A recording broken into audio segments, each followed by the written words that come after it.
Esa grabación. Muchas gracias a todos los que vinieron.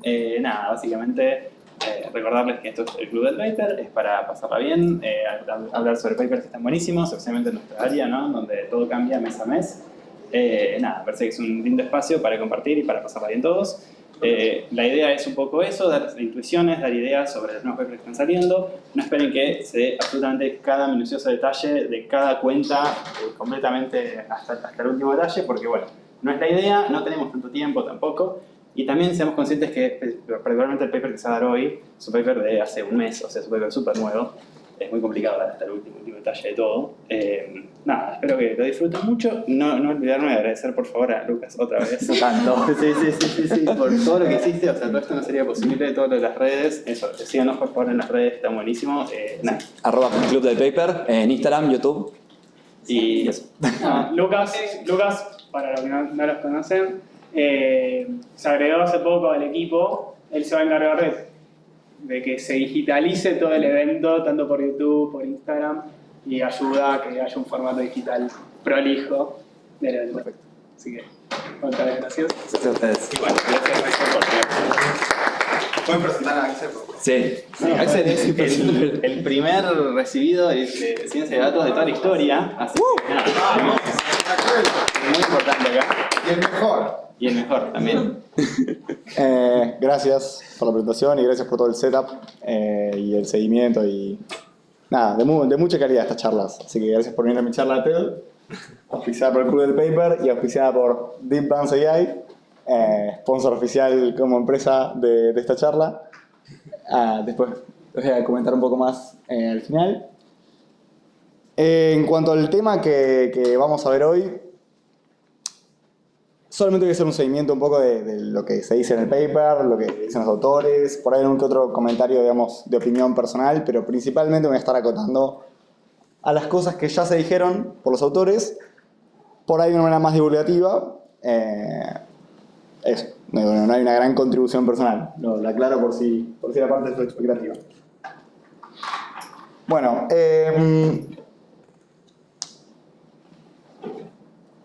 un toque para atrás. Las CANs, que son el modelo que estamos presentando ahora, viene de Kolmogorov-Arnold Network. Es un nuevo modelo de inteligencia artificial que un poco viene a pelearle a los MLPs, que son los Multilayer Perceptrons, que son esta forma de modelos que tienen muchas capas, con neuronas, que tienen distintos pesos. Y esto tiene una arquitectura que se basa en esos, pero de alguna forma usan internamente otro tipo de funciones.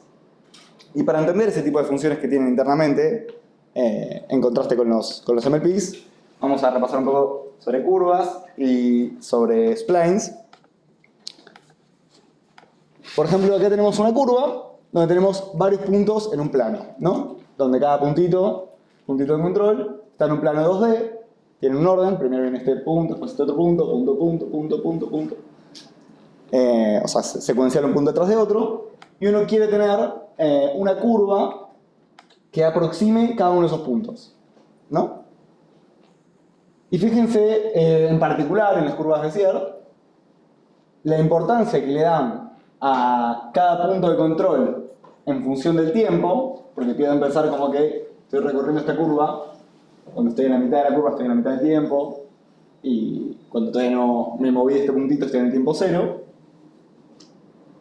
Va a cambiar la importancia que le voy a dar a cada punto de control con estas funciones basis, ¿no? Donde, por ejemplo, el punto rojo empieza teniendo toda la importancia y todo el resto de los puntos tienen cero de importancia, ¿no? En este caso están representados por los colores. El punto rojo tiene su influencia en la curva graficada ahí como más a la izquierda. El punto rosa, que se trae acá, también tiene su influencia graficada en el tiempo. Y nótese que, de alguna forma, los puntos del medio tienen sus piquitos. Por ejemplo, el amarillo tiene su pico y después vuelve a bajar. O sea que, en un principio, cuando está en un determinado momento, es en el que más influencia tiene este punto de control y después pasa a tener menos. Pero nunca es cero, excepto en las puntas. Con lo cual, si yo ahora muevo este punto de control un poquitito, si bien va a tener más influencia en esta zona, va a moverse, aunque sea poquito, en esta zona también. A pesar de que está muy lejos del punto de control amarillo. Y eso es un comportamiento que no está bueno, y por eso lo que se llama control local resuelven las curvas B-splines, que lo que tienen es acotado la influencia que tiene cada punto de control. Es decir, solamente me van a modificar la forma que tienen estas curvas en los intervalos adyacentes y los de al lado de los adyacentes.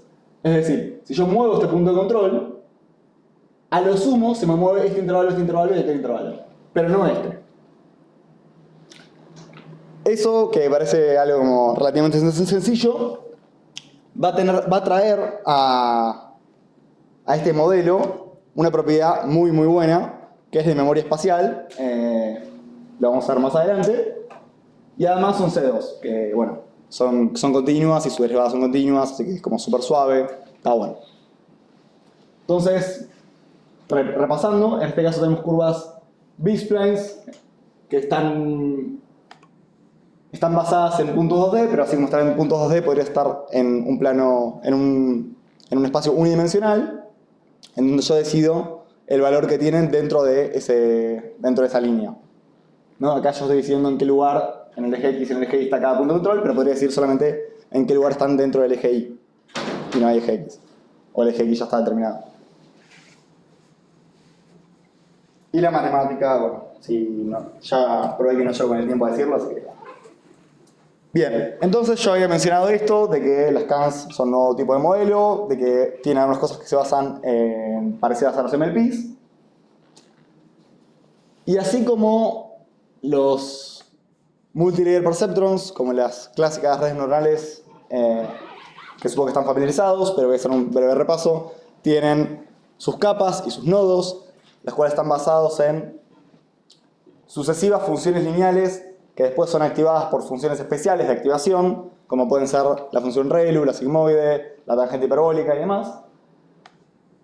Las CANs van a tener lo parecido, en vez de que voy a aprender escalares en las aristas, que son los pesos de estas funciones lineales, lo que voy a tener son splines en las aristas.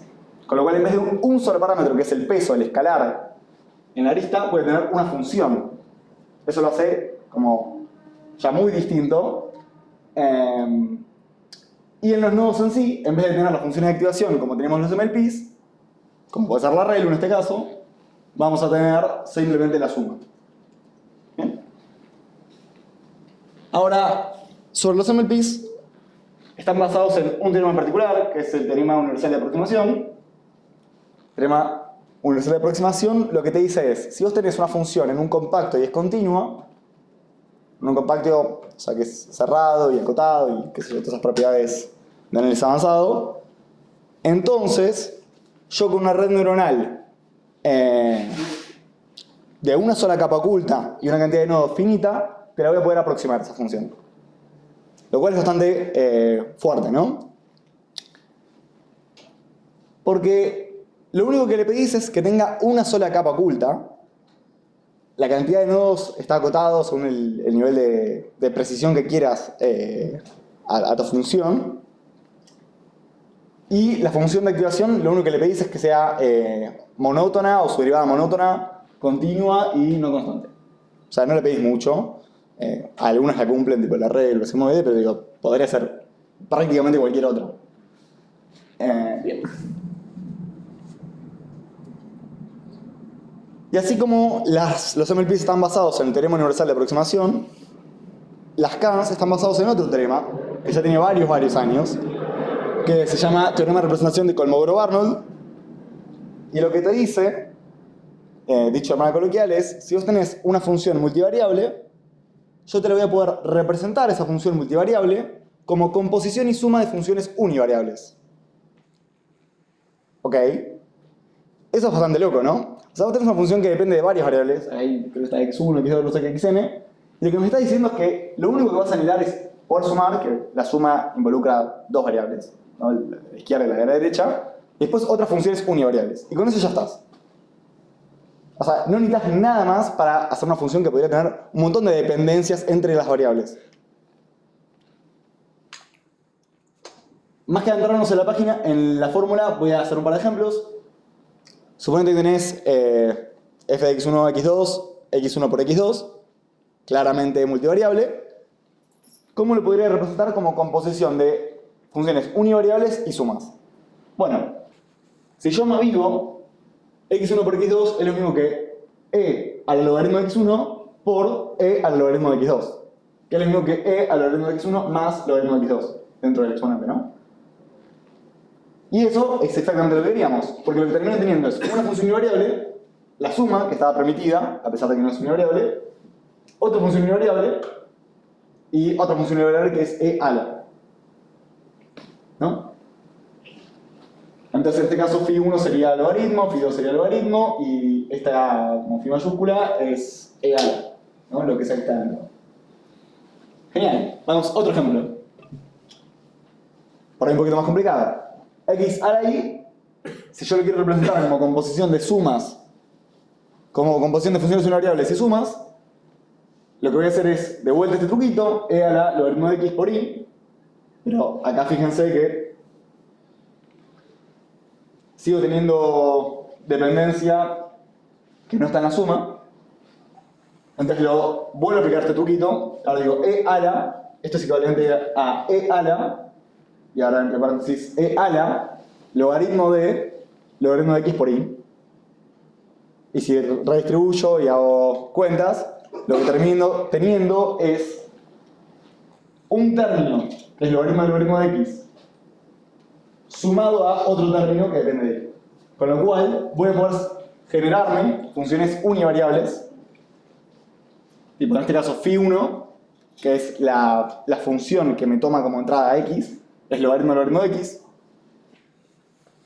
Phi2, que es la función que toma como entrada y, es solamente logaritmo de y. Y después phi de z1 más z2, que en realidad es univariable, pongo el más, pero para que se entienda que proviene de la suma de las otras dos, es e a la, ¿no? Lo que sea que está dentro. Y genial, porque eso es lo que e al logaritmo de x por y, que es lo mismo que x a la y. En definitiva, traduje una fórmula, una ecuación, una función multivariable como composición y suma de funciones univariables. ¿Y pero por qué quiero hacer esto? Digo, no suena que hayas dicho mucho con eso, porque es mucho más fácil aprender funciones univariables que funciones multivariables. Digo, es mucho más fácil de representar, es mucho más fácil de operar funciones univariables que multivariables en cuanto a, por ejemplo, cantidad de parámetros. Por un tema también de la maldición de la dimensionalidad. Yo te voy a aprender cómo depende algo en distintas variables en un espacio mucho más grande. Piensa que tengo mucho más espacio por cada dimensión que agrego. Si yo solamente tengo una dimensión, bueno, nada, solamente tengo que aprenderme bien dentro del rango que opera esa variable y ya estamos.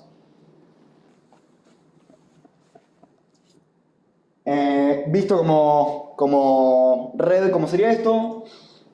Phi1, que sería este logaritmo del logaritmo de x, está en la lista, como yo había adelantado, que se conecta con el primer nodo. Phi1,2, que digamos porque viene de la primera capa, pero del segundo nodo de entrada, de i, va a tener el segundo nodo, se hace la suma, y finalmente una función más, que en este caso va a ser la de e a la, se toma más 2, como función que va de la capa oculta a la capa final. Ok. Pero nótese lo siguiente. Si bien es cierto, porque Kolmogorov-Arnold, que está probado desde 1950 y pico, que cualquier función multivariable puede representarse como combinación, como composición de funciones variables y sumas, no te dice cuáles son esas funciones. Tipo, en este caso en particular teníamos que usar el logaritmo del logaritmo de x. Pero así como nos tocó esa, nos podría haber tocado alguna otra. Con lo cual, lo que los chavales están diciendo, estos autores están diciendo, se la criticó mucho porque vos no sabés cuáles son esas funciones. Digo, pueden ser funciones que no son muy suaves, que tienen como partes fractales, que son muy complejas. Como que, está bien, ahora en vez de aprender una función multivariable, tengo que aprender una función univariable, pero esa función univariable puede ser increíblemente complicada. Entonces, ¿qué puedo hacer? Lo que los autores están proponiendo es decir, bueno, en vez de aprender cualquier tipo de función, En un principio, simplemente aprendamos splines. O sea, aproximemos esa función. En vez de dar logaritmo del logaritmo de x en el ejemplo anterior, demos una función que se parece al logaritmo del logaritmo de x dentro de un rango de valores, aproximado por estos puntos de control en un espacio univariable. Y además de eso, lo generalizan. El teorema original de Kolmogorov-Arnold te hablaba sobre, si se quiere, una sola capa oculta de 2n más 1 nodos, esa capa oculta. Fíjense que tenemos 2 entradas, 5 nodos porque es 2n más 1. Y lo que los chavos dicen es, bueno, no. Así como los MLPs se habían basado en el teorema de aproximación universal y después pusieron una cantidad de capas y de nodos que querían, nosotros vamos a hacer lo mismo. Y eso fue lo que hicieron. Agarraron y dijeron, bueno, voy a poner distintas capas, donde en cada lista voy a tener una función distinta. Esta función va a ser aproximada por splines, va a ser controlada, va a ser basada en splines, y en los nodos lo único que va a hacer va a ser sumar. Con algunos detalles más que vamos a ver más adelante. Entonces, ¿cómo quedaría esto? En contraposición con los MLPs, en los cuales yo tenía un solo parámetro por arista, que era ese escalar, ¿sí? En el backward propagation me decía si lo tenía que sumar, si lo tenía que bajar un poco. Yo tenía un montón de puntos de control dentro de esa arista. Haciendo suma acá, esta función en particular, yo voy a tener una grilla de tamaño 5, 8 puntos, ¿no? ¿Por qué 8 puntos? Porque tengo los 5 de la grilla más los 3 del grado del polinomio que estoy aproximando a esa curva. Porque, ¿se acuerdan esto que se había dicho de que la influencia de los puntos de control se extendían un poquito más allá? Entonces las puntas también tengo que tener puntos por fuera del rango en el cual está definida la curva. Y tenemos también las funciones de basis, que es la influencia que tiene cada punto en el tiempo. Con lo cual, si yo muevo, no sé si llega a ver el color, ¿ven este punto rosa? Sí. Si yo ese punto rosa lo muevo un poquito para arriba y para abajo, solamente dentro de este rango se me va a mover la curva. ¿Sí? Y por fuera de ese rango no. Y yo, en cada backward propagation, lo que voy a estar haciendo, que es el algoritmo para ajustar los pesos, es mover los 8 pesos, o algunos de esos 8 pesos, los que tengan influencia en el resultado. Y nótese cómo en el medio del entrenamiento podríamos agregar a nuestra grilla, donde están colocados los puntos de control, nuevos puntos de control. Digo, no hay nada que nos limite a esos puntos de control. Uno podría extenderlos y decir, bueno, voy a poner puntos de control aumentando la precisión de la grilla en lugares parecidos a donde estaban los puntos anteriores, tipo, entre un punto y otro punto, pongo uno en el medio con algún cierto criterio de que pasa cerca de la curva, sí, todo. Entonces hay que aprender a dónde posicionar estos nodos para que Backpropagation va a aprender, claro, dónde posicionar los nodos En el eje Y. en el eje Y verticalmente para aproximarse a la curva que mejor explica tus datos. Exactamente. Y después hay un par de sutilezas, como por ejemplo, fíjense que está definida en un intervalo acotado. Si te toca alguna entrada que está por fuera de eso, tendrás que ajustar tu grilla, ¿no? Porque si no, ¿qué pasa si me quieren evaluar en T-3? Todos mis datos habían sido entre T0 y T5 y de la nada me quieren evaluar en T-3. Bueno, algo tengo que hacer, es reacomodar la grilla para que pueda estar definido.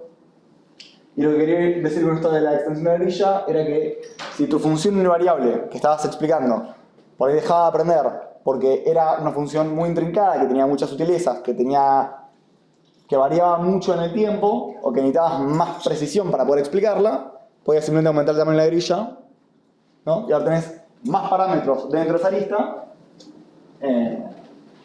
pero sin necesidad de cortar el entrenamiento. O sea, es decir, no necesariamente es algo que no puedes modificar durante el entrenamiento. Eso está bueno. ¿Se viene entendiendo? Sí, Sí, sí, sí. Ok, ok. Bien. Entonces, genial. Tipo, podemos... Ya que preguntaste si vamos entendiendo. O sea, la idea es que tienen cada cosa una función, pero cada función es un vector de 8 numeritos. Claro. Por eso es razonable. O sea, es lo mismo que un MLP si querés, solo que en vez de tener un escalar en cada arista, vas a tener la cantidad de parámetros la cantidad de parámetros es la cantidad de puntos de control en esa lista. Donde la cantidad de puntos de control son el grado del polinomio, que suele ser 3, más la grilla que tenés. Que ellos empiezan teniendo una grilla de tamaño 5 y después le van aumentando en el entrenamiento. No. No, o sea, no quiero entender por qué, o sea, vos no tenés que frenar, o sea, cómo puedes hacerlo sin frenar el entrenamiento, ¿no? Porque, o sea, si vos te llega un dato que está fuera de tu grilla, ¿no? Como que vos tendrías que aprender también el rango, ¿no? Sí, de hecho, eso es lo que hacen. Aprenden el rango y si está fuera de rango, lo reacomodan, la grilla. Claro. Dinámicamente. No me quedó claro qué hacen en tipo post-entrenamiento, si ya no estás entrenando, si en inferencia te pasa eso, no me queda claro qué es lo que sucede. Pero sé que durante el entrenamiento lo van moviendo. Como para que... Pensar lo siguiente, o sea, la primera función que ven no necesariamente tiene nada que ver con los datos que ellos manejan. Claro. Tipo, imagínate, ni bien arrancás el modelo, inicializás.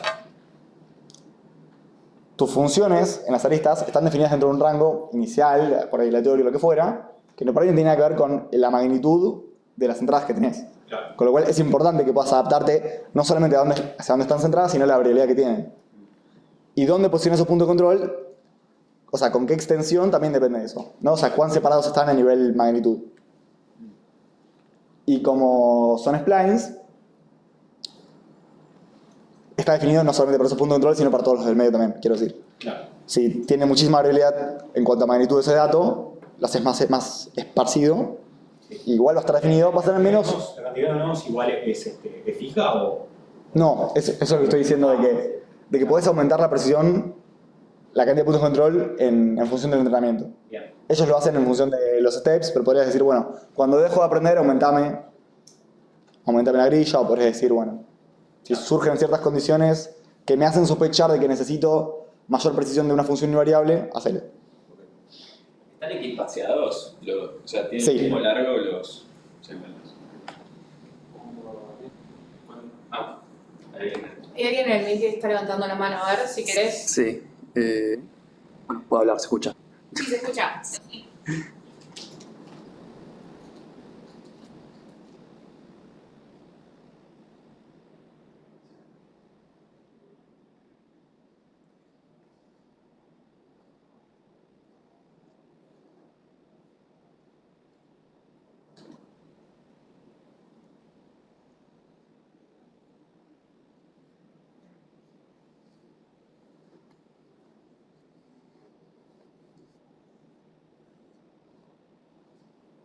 Sí, y está muy bueno eso, y lo vamos a ver más adelante. Cuando te viene un punto nuevo, no me acuerdo cómo funcionan las splines, pero me imagino que no hay que calcular toda la función, sino que para ese punto, usando los parámetros que se aprendieron en el spline, es o de uno calcular el valor resultante de la función. No sé. O sea, no sé cómo, dado un nuevo punto, cómo te modifica la curva. Seguro que solamente te modifica en una región. No cómo te la modificas, sino cuál es el valor resultante de haber pasado por esa función. O sea, tenés un punto nuevo, querés pasarlo por cada una de estas funciones una vez entrenado, digo, en inferencia. Lo que hiciste fue aproximar splines, que son funciones parciales de intermedio. Entonces, para ese punto nuevo, que no es ninguno de los puntos de control que tenías, ¿cuál es el resultado de aplicar esa función? Es el resultado que te dé el spline. Claro, pero va a haber algún detalle más, no solamente el resultado que te dé el spline. Ok. Y la pregunta ahí era si lo que si hacer ese cálculo de cuánto te da pasar por ese spline es barato o tenés que tener toda la función construida, construir la función entera cada vez. Sé que es con polinomios, así que el tiempo que te tome evaluar un polinomio de grado 3. Okay. Y también es barato porque solo, o sea, por la probabilidad que dijiste, te importan solo los 3 valorcitos de alrededor y es como una cuentita. Claro, o sea, perdón, vamos a volver a la tema de las curvas. Pero eso es el entrenamiento. Esta es, por ejemplo, el spline.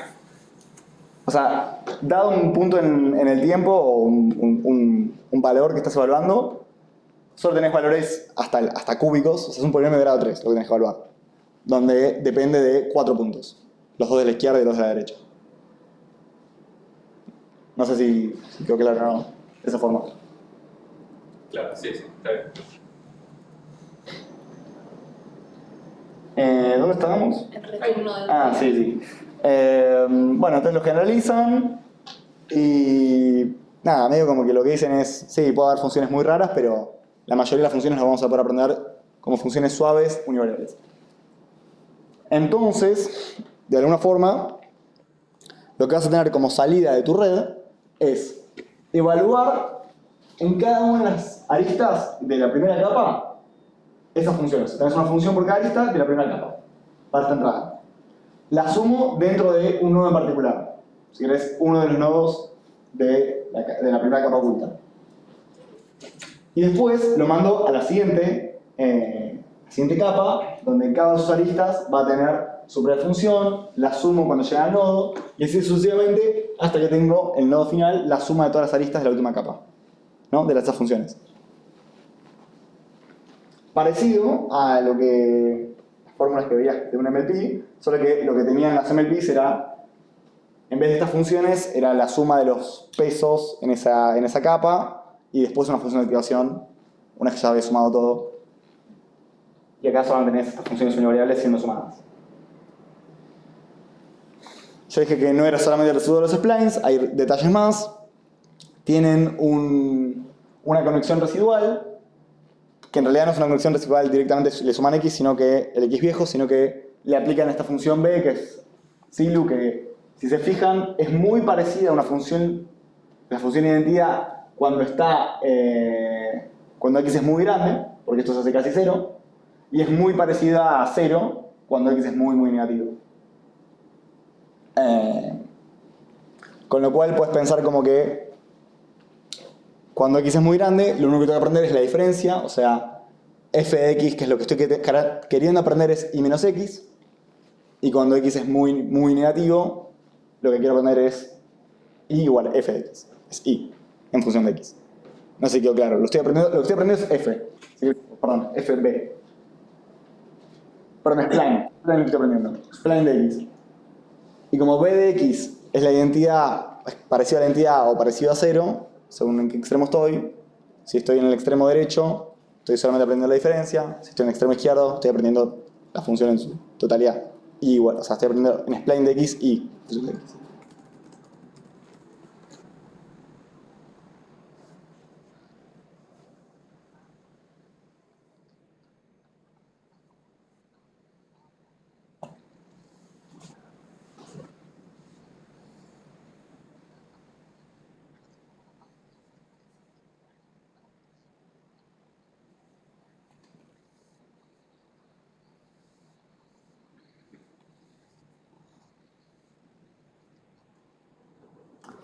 Yo entiendo que los autores lo escriben como es algo que en la práctica funciona, como que esto fue una de las cosas que tuvieron que hacer para que funcione. Incluso también hay un parámetro ahí que nos llega a presentar, que es el W, que es cuánta influencia tiene esa función de activación en el nodo.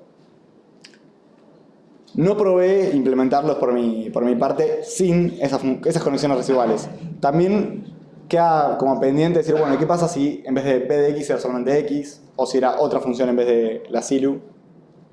Es algo muy nuevo. Queda para mí mucho más para explorar. No sé si respondí tu pregunta. Sigo. Ya dije que también la grilla no era simple, que la que tiene punto de control. Si se empiezan con 3 intervalos, tenés 6 puntos de control, 3 más 3. Ellos van a aumentar cuán fina es la grilla, de grillas más gruesas a grillas más finitas, en función de los pasos del entrenamiento. Y algo interesante es que, fíjense lo siguiente. En este caso ellos están aprendiendo una función como construida por ellos, que es e a la seno de pi x más y cuadrado. Y la entrenan con 1000 datos, ¿no? O sea, tienen 1000 puntos, 1000 pares de xy, para los cuales evaluaron esta función, y ese es su dataset con el cual quieren generalizar esa función a puntos que no están en train. Y prueban con dos redes. Una red con 5 nodos en la capa oculta, una red con un solo nodo en la capa oculta. Obviamente tiene 2 de entrada porque X e Y y una de salida porque es una función que tiene como salida un solo número, un solo escalar. Y los chabones, los autores, notaron que, fíjense cuántos parámetros tiene, cuántas aristas tiene esto.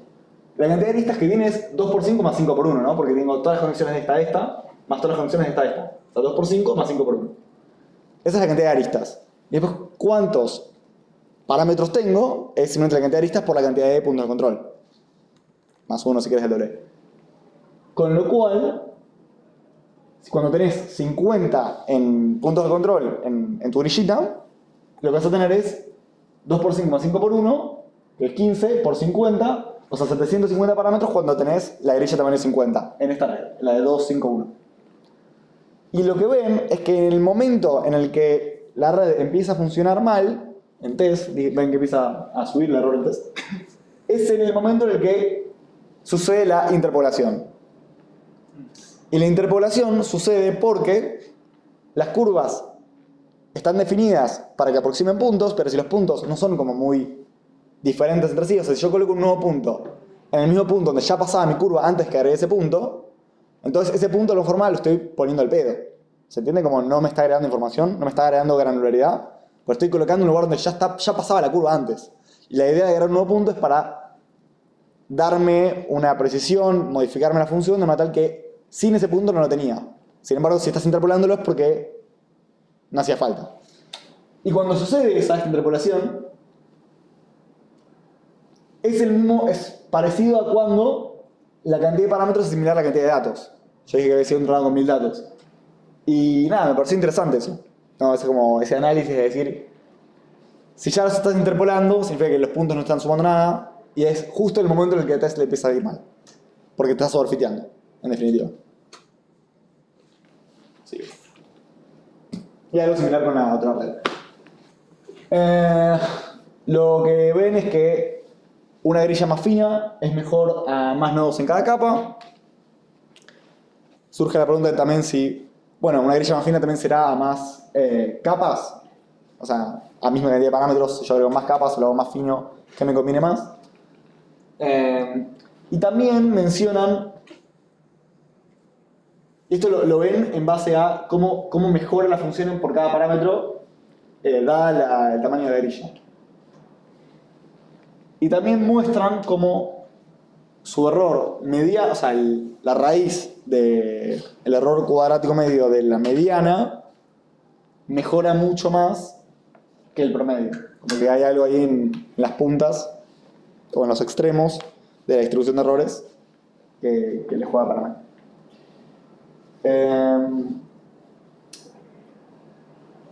En cuanto a tiempo de entrenamiento, nada, algo razonable. Cuanto más parámetros tenés, cuanto más fina es la grilla, más se tarda, ¿no? Me gustó de este gráfico que es un gráfico real, ¿no? Digamos, claramente tiene tendencia de más parámetros más tarde en entrenar, pero no lo toquetearon para decir, bueno, este es un outlier, entonces lo saco. Me refiero al segundo punto de más a la derecha. Bueno. Los autores dan también una cota sobre cómo se aproximan los CANs a las funciones que están, digamos, modelando por detrás de la distribución de los datos. No voy a hacer las cuentas ni tampoco lo voy a mostrar ahora, pero lo pueden ver en el paper. La cantidad de parámetros, fíjense que tenés, en vez de tener los MLPs, un solo parámetro por arista y 0 parámetros en los nodos, los MLPs, en el cual tenían entonces, si asumimos que cada capa tenía la misma cantidad de nodos, n cuadrado por l, donde tengo n por n en cada capa, porque cada nodo se conecta con todos los otros nodos de la siguiente capa, multiplicado por la cantidad de layers que tengo. Y esto es básicamente lo mismo, solo que además se multiplica por la cantidad de parámetros que tenés en esa lista. Que en vez de ser 1 es la cantidad de puntos de control, que es lo mismo que g más k. Donde k es el grado del polinomio y g los intervalos en los cuales está definido la función. Con lo cual, si lo fijamos k en 3, como hacen los autores, solamente depende de g. Digo, solamente le multiplicas por g en cuanto a cantidad de parámetros. Y también dicen que, y ahora voy a mostrar en otros gráficos, que mejora más por cantidad de parámetros el error que un MLP. O sea, cada parámetro te mejora más, te da más, te entrega más. Lo cual es muy fuerte, ¿no? Es decir, tipo, che, estos modelos son mejores por parámetro. O sea, te rinde más, no tenés que usar MLPs. Ese es como su claim.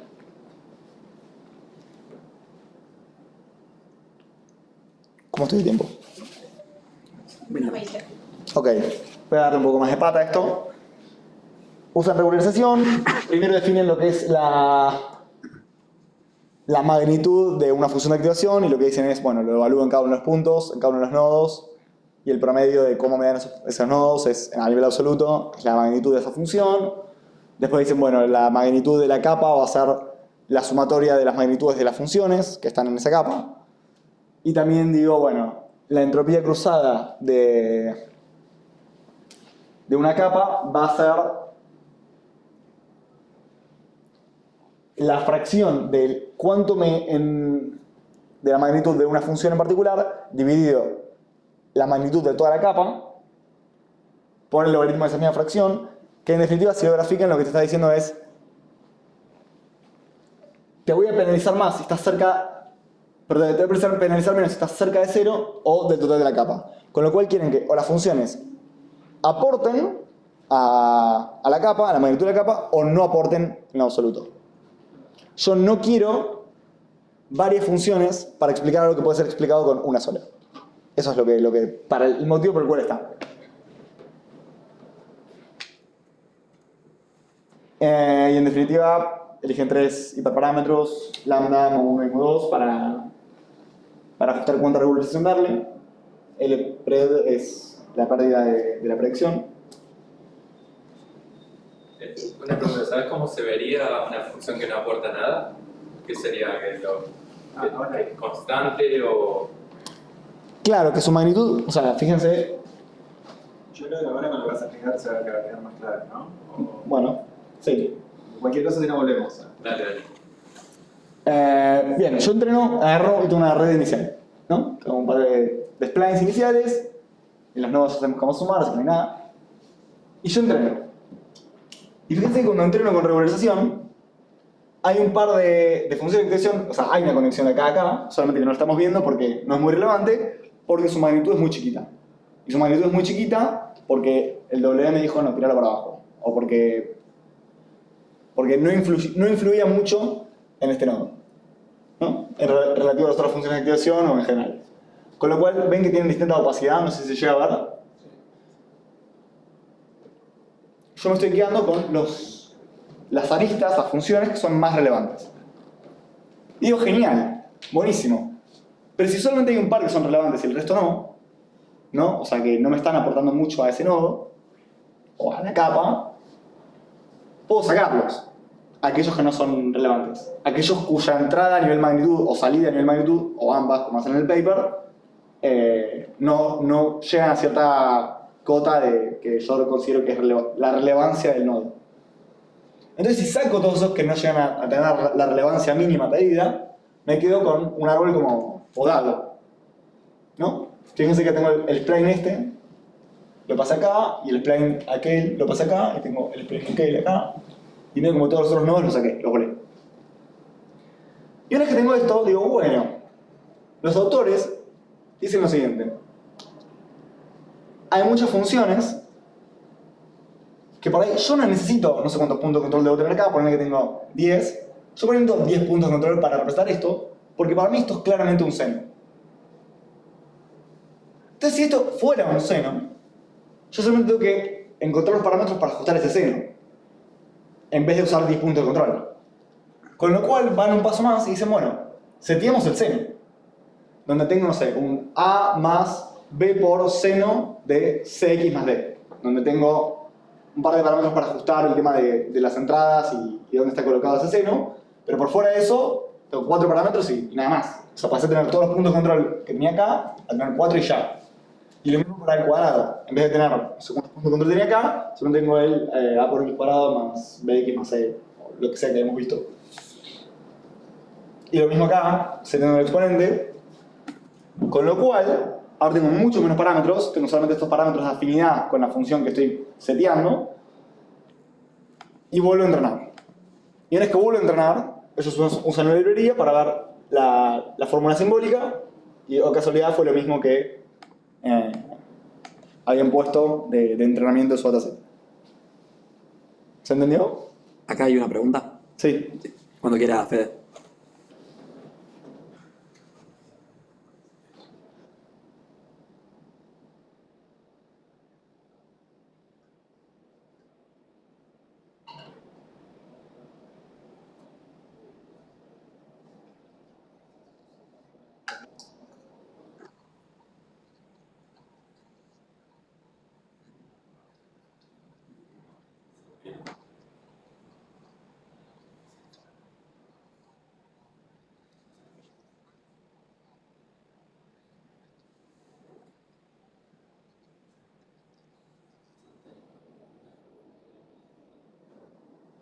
Si sucediera eso, su magnitud sí sería alta.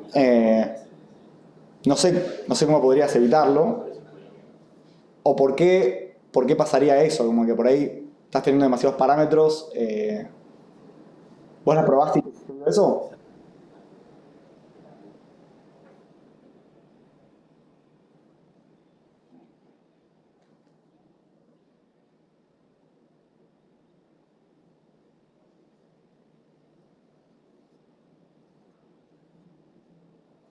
Re.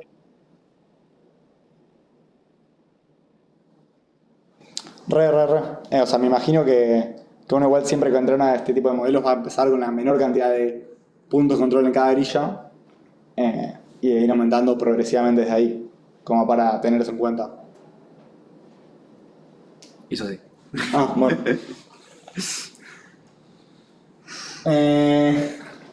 Nada, esto que habíamos visto antes, me quedo solamente con aquellos que sean relevantes para visualizar a nivel de opacidad. Ellos tienen una función propia para decidir cuándo, automática para decir, che, esto es un seno, che, esto es una función cuadrática, che, esto es una función lineal. O lo puedes hacer a ojo, como prefieras, tienen su librería donde te permite hacer eso. Y digo, che, pará, vos me estás diciendo que hay una forma de encontrar una ecuación, una fórmula de manera exacta. Esto ya lo vi antes.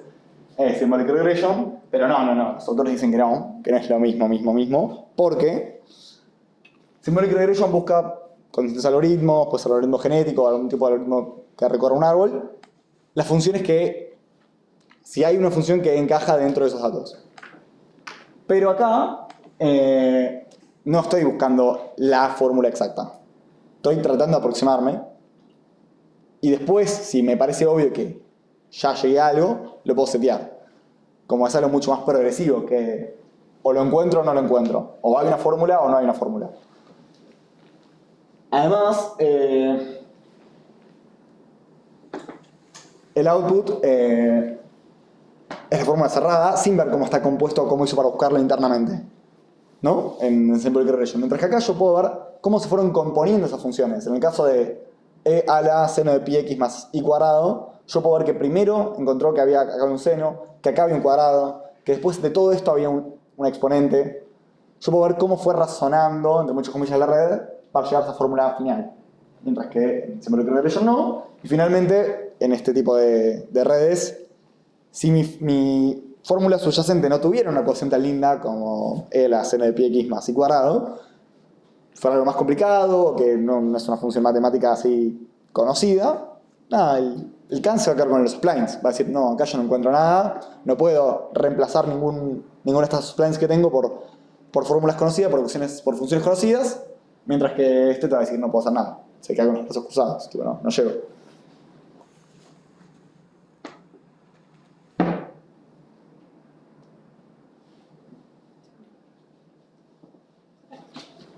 ¿Ya está? No.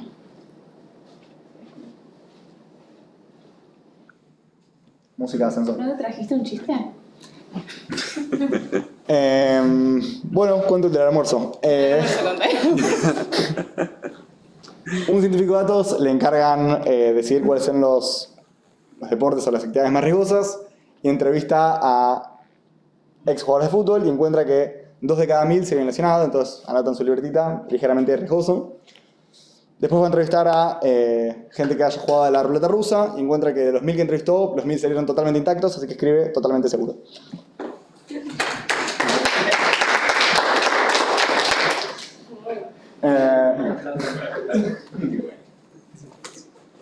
Bueno, nada, les va mejor para que misma cantidad de parámetros, exploran distintas profundidades y a la misma cantidad de parámetros lo que ves es que la pérdida, que es lo que está en el eje Y, digamos, mejora con otro orden de magnitud. Digo, ni siquiera es el mismo orden de magnitud mejor, sino que es otro orden de magnitud.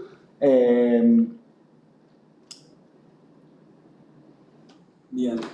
No voy a entrar más en detalle de esto. Una pregunta Sí. de chiste, Sí. pero primero, no, ¿cómo en la slide anterior, si volvés una, cómo sabemos que estas funciones no encajan mejor con esta arquitectura por la forma que está construida, digamos? Pero no son la mayoría de las funciones. 100%. Fíjense que las funciones que están armando son composiciones y sumas de funciones conocidas. Claro. Y estas con las que están siendo evaluados. De hecho, hacen mucha evaluación también con, por ejemplo, el Feynman dataset, que es un dataset que yo no conocía, que era de funciones físicas. ¿Qué? PDS. Ah, sí. De ecuaciones diferenciales parciales. Y claro, son funciones en las cuales tiene mucha utilidad tener cosas matemáticas de este tipo, que por ahí no necesariamente les iría mejor en NLP o en procesamiento de imágenes o lo que fuera, porque están diseñadas para esto. Pero yo creo que ya con que digan para este tipo de casos de uso son mejores, como algo totalmente válido y bueno para publicar, pero sí, en este caso estamos comparándolo con algo que sospechamos que le va a ir mejor a una CAN. A veces se conocen funciones para las cuales no se conoce la descomposición y que son probadas. Sí, lo probaron para funciones que no se sepa la decomposición y también les fue bien, con cantidad de parámetros. En algunas ganaban, en otras perdían, en otras MLP. Alguien notaba la comparativa, creo que no la puse. Y tengo una pregunta, perdón. Cuando ellos decían que por cada parámetro que agregaban mejoraba más que las otras, Sí. que las MLP, ¿era justamente en este tipo de comparaciones? Sí. Ok. Sí. Allá que cuenta.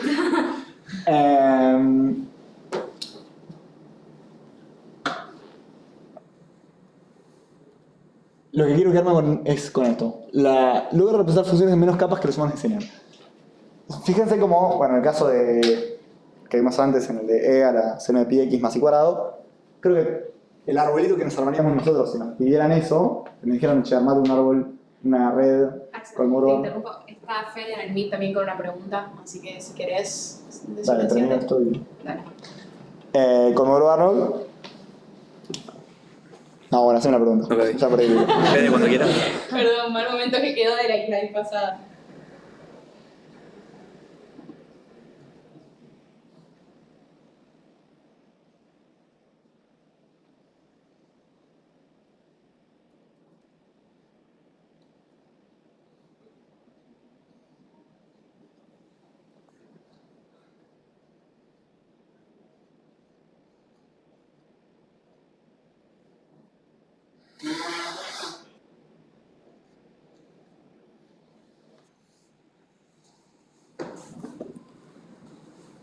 No sé si más poderoso, no sé si te dice que es más poderoso, pero te dice que yo voy a quedarme solamente con unas funciones univariables a partir de un dato por cada arista. O sea, voy a armar muchas funciones univariables que extraigan distinta información de ese dato, de ese escalar.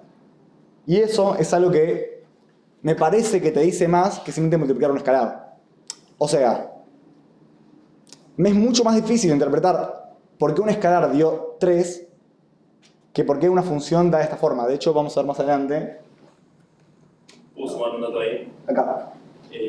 Hay un loco que demostró que con varias capas de una red neuronal de NLP, con ReLU, convergés a lo mismo que un CAN. O sea, como que matemáticamente puede ser lo mismo, a que tal vez con menos parámetros el CAN puede aprender más. Buenísimo. Por ejemplo, en el caso de clasificar, es mucho más interpretable que tener un escalar, tener este tipo de funcioncitas que tienen sus piquitos, en donde, no sé, si vos tenés un valor que está en donde está el piquito aquel, Te va a decir clasificarlo como S. Clasificarlo como S, es re por ahí. ¿No? Ah, no se ve lo que estoy señalando, ¿no? No, justo está fuera de rango de la cámara. Bueno, no importa. La C. Este de acá. O sea, si vos tenés un valor que está cerca de este piquito, te va a decir clasificarlo como esta clase. Y eso es mucho más interpretable para mí que un escalar. Porque un par de escalares es un montón de capas, por ejemplo. O sea, tiene algunos casos en donde es claramente más entendible. Y esto que logra representar funciones en menos capas, por ejemplo, acá tiene una función física de la velocidad relativista.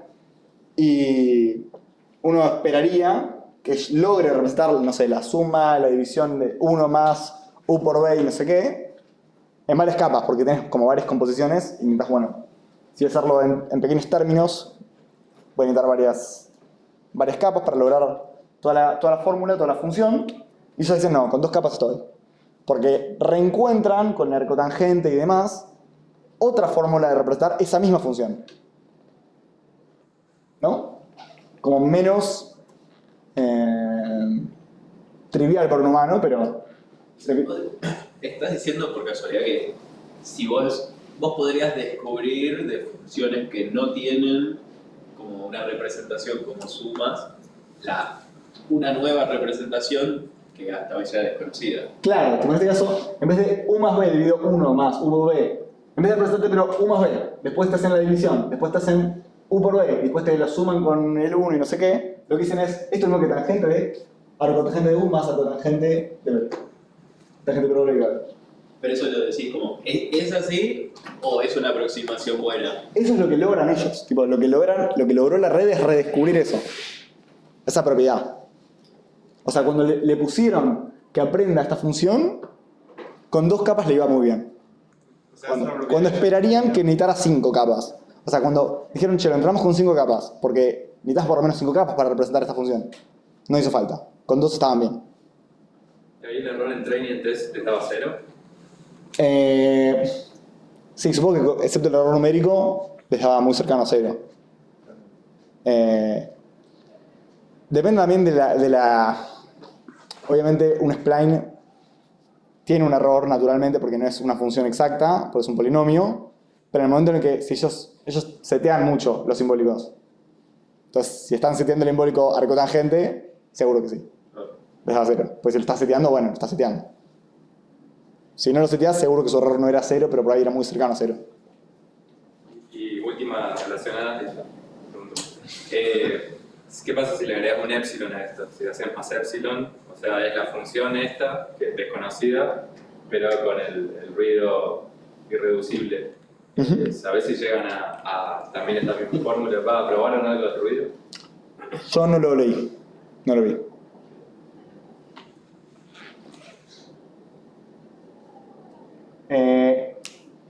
Yo les había dicho que esto que tenían los puntos de control, ¿se acuerdan al principio que les dije, che, las curvas de Bessel eran malas y aguanten las B-splines porque tenían control local? Sirve para esto. Fíjense lo siguiente. Voy a mostrarles, lo que hicieron los autores fue mostrarles distintos cachitos de los datos en distintos momentos. Primero les voy a mostrar esta montañita, después esta segunda montañita, la tercera, la cuarta, la quinta.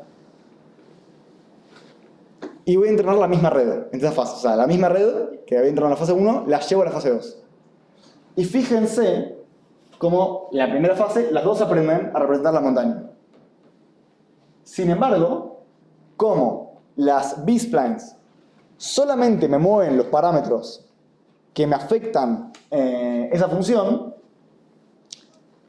no se olvidaban los que estaban fuera de rango. O sea, si yo estaba optimizando, poner que esto era entre 0 y 10, poner esto entre 10 y 20, si yo estoy toqueteando los parámetros entre 10 y 20, no tengo por qué toquetearlos entre 0 y 10. No tengo ningún motivo cuando estoy hablando de un B-spline. Porque los parámetros están en otro lugar. Hay un sentido espacial de los parámetros. Mientras que en las MLPs no. O sea, si yo toco algo de un escalar de una capa, por ahí se me surge un efecto en cascada de tener que mover los parámetros de las capas siguientes.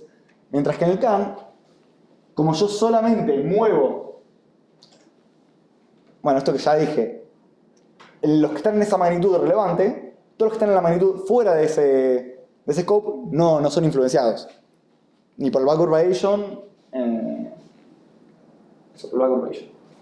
Y finalmente, nada, vemos cómo los CANs aprendieron toda la función, mientras que los MLPs se olvidaron de todo lo que venía antes, en cada momento. Catastrófico. Eso, Sí. tu intuición de lo anterior. O sea, vos pensás que si le das un dataset, no sé, de imagen, de algo como natural, va a aprender un montón de cosas, y después si le doy algo que está como un poquito out of distribution, que lo que va a aprender probablemente no afecte lo anterior, porque simplemente por la definición de out of distribution. Yo intuyo de que en el caso de la magnitud, que es como medio por definición, por el tema de cómo están armados los baselines, sucede esto, pero en el caso de imágenes, yo supongo que algo se va a olvidar, supongo, no lo probé.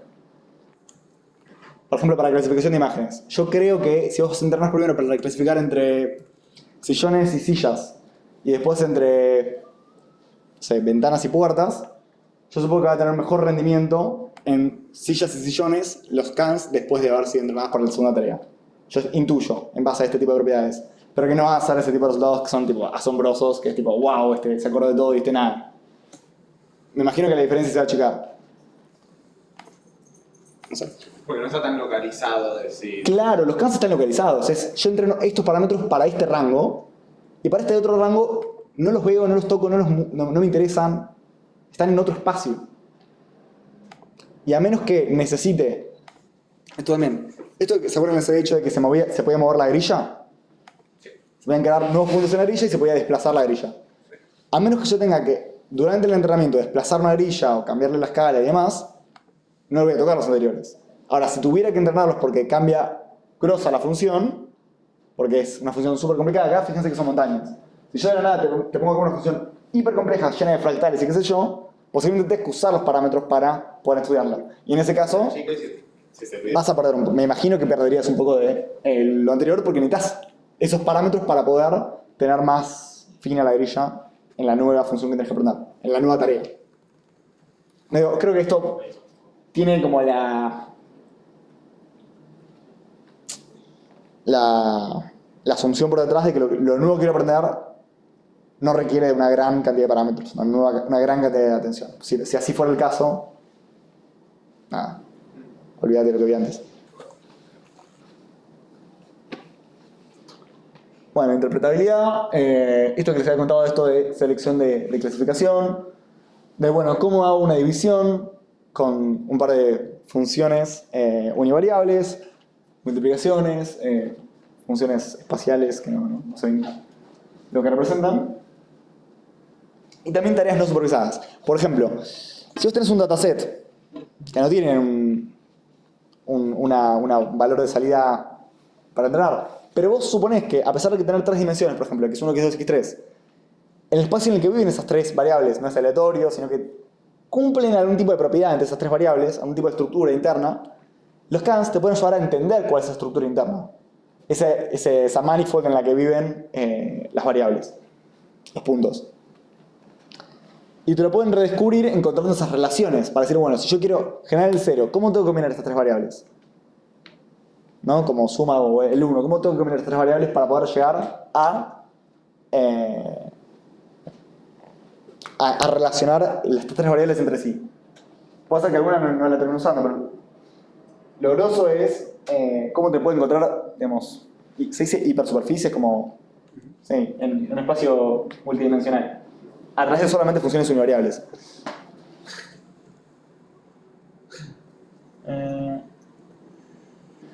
Esto no sé bien. Esto no lo había entendido muy bien, no me acuerdo bien por qué lo había puesto, pero básicamente le había, o sea, me acuerdo cuando lo dije fue tipo, no puede ser. Le super ganó, por no decir otra palabra, a el MLP de Deep Learning, de DeepMind, perdón, usando 1000 menos parámetros y tuvo más accuracy. En esta tarea que es de Knot Theory. Eso fue loco, tipo... Yo no quise entender el problema, no entendí el problema, pero sí me queda muy clara la solución. El de ellos es mejor y con menos parámetros.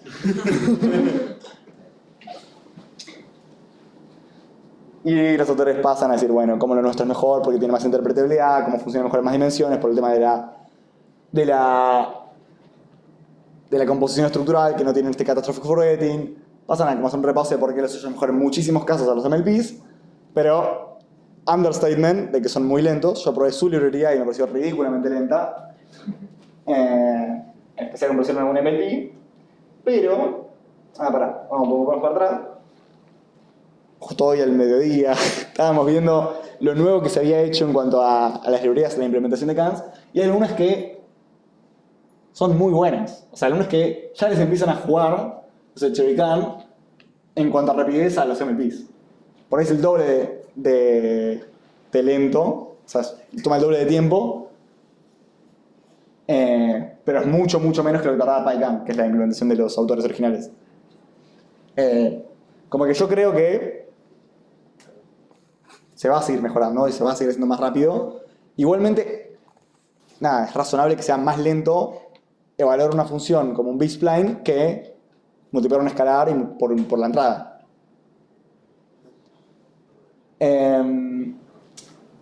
¿Y qué más quería decir sobre esto?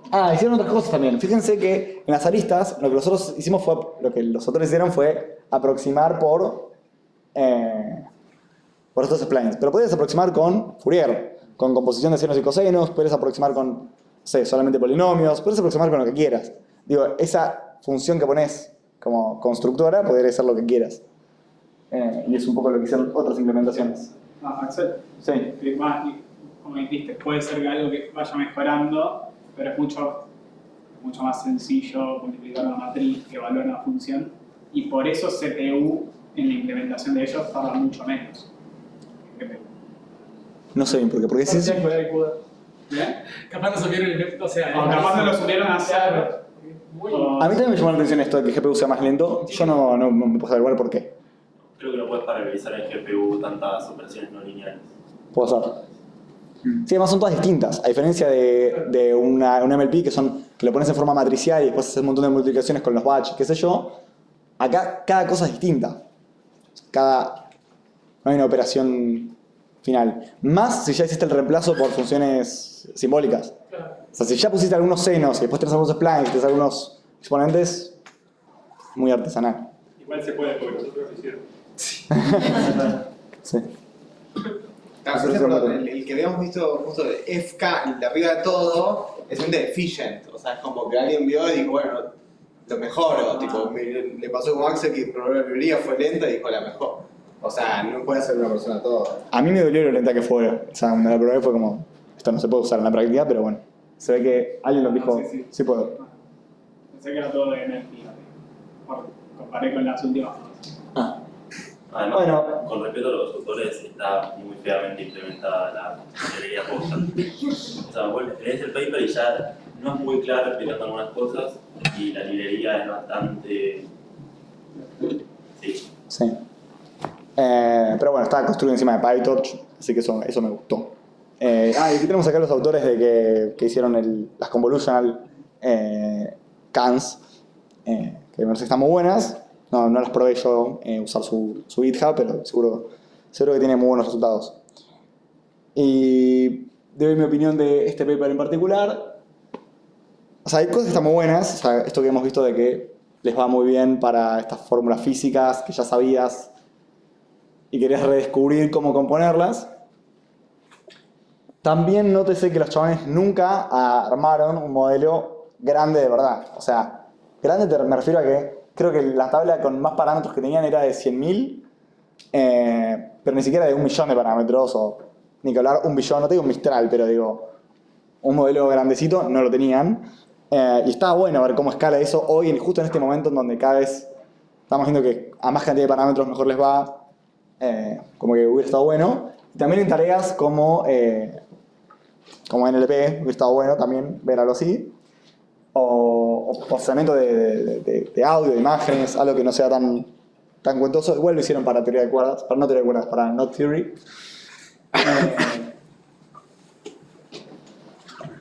Y bueno, me parece que está bueno y que alguien va a hacer. Yo traté, por ejemplo, de hacer Transformers. Estuve probando hacer Transformers con CAN. No tuve mucho éxito, no funcionó. Pero seguro que si me sigo poniendo y le dedico más tiempo, me va a salir. ¿Por qué? ¿Por qué no me salió? Sí. Y porque bueno, como decía, estaba peleándome con el código de ellos. Y también tengo laburo, así que... medio como que no le di toda la bola que podía darle. Esto lo estoy diciendo como muy de onda. No, claro, o sea, el bottleneck es tiendo a pensar que el bottleneck es el compute. ¿Sí? Y que a la misma cantidad de parámetros una CNN sería mejor que un transformer, que es la arquitectura social de hoy. Y transformer gana porque es escalable, no porque sea mejor arquitectura. Y tiendo a pensar que esto podría tener el mismo problema, que no sea escalable y que por más que sí te puede permitir descubrir fórmulas. Eso está muy interesante. Pero claro, o sea, no sé si sirve para NLP o para Computer Vision o algo que vos necesites un billion parameters, porque no sé cómo lo computarías. Bueno, hay que ver si no es escalable igual. Tipo, justamente eso es algo que en la tabla anterior como que se ponía a discusión de decirte, che, para mí no era escalable por cómo estaba la implementación de los chabones, pero por ahí, o sea, son físicos los chabones, como que por ahí no le pusieron mucha onda a la optimización de la librería. Tipo, para mí hay que darle una oportunidad, tipo, no nos matemos ya. No, estoy de acuerdo, o sea, la parte de... No que tenga nada en contra de los físicos, ¿no?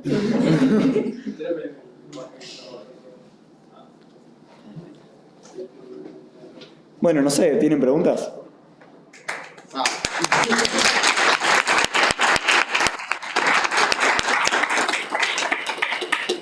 en el list hay una pregunta de Hernán. Si quieres silenciarte. A ver. Se supone que puede hablar. Sí. Eran aplausos. Está bien. Están aplaudiendo por el mí también. Creo que no era. Bueno, gracias. Preguntas. Bueno, otro aplauso. Muchísimas gracias.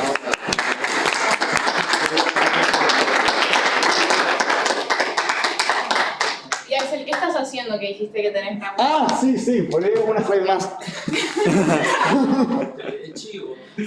Bueno, esta charla fue auspiciada por el Club del Paper y por deepbands.com.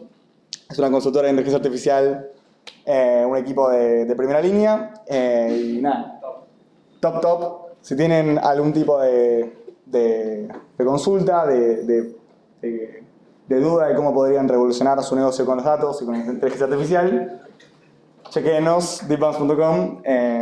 Nada, podemos asistirlos.